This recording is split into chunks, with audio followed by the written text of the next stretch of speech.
shoreline and secure the Dardanelles. On the morning of the 25th of April 1915, the first Australians came to shore. They landed, of course, and faced a small beach and huge cliffs. The Turks were waiting. The fact we held any positions that day is an absolute miracle. We were in stalemate for 8 months, but it was there, dug into trenches, people relied on each other, and the support saw incredible bonds being formed, which we recognise as mateship today. Gallipoli was part of a war that saw 416,804 Australians enlist and around 60,000 die. It ruined families, it broke hearts, but the mateship formed on that tragic shoreline would also serve to define our nation. We were no longer colonies, we were no longer English or Scottish, Irish or Welsh, we were all Australian.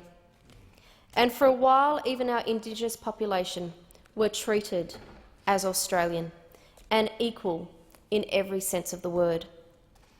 Sadly, and very sadly, that goodwill ebbed away in the following years, and only now are we finally starting to break down the layers of discrimination. For the Turks too, Gallipoli was a pivotal moment. It defined modern Turkey, in the rise and fall of what we saw and the demise of the Ottoman Empire. And for the Turks too, there were tens of thousands of families experiencing the pain and the loss. So in this 100th year, we commemorate all of that and never forget the legacy our forebears left. Deputy Speaker, in my electorate of Lindsay, in this year, we are restoring honour boards for our local schools.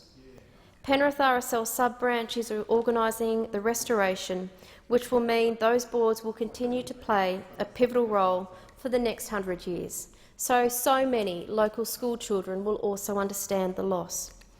Recently, I had the pleasure of looking at some of these roll boards at Landilo, Penrith, Orchard Hills, Emu Plains Public Schools. And on these visits, it struck me just how well our younger generation have understood the ANZAC spirit and the honour in keeping this alive. These were kids in public schools, yet they knew what happened 100 years ago, and they knew what these brave young men did for our nation. And some of the principals were using those roles on a basis of research to research the young men from our local community that went to war. Students would be picking names and checking the military history to learn about this history.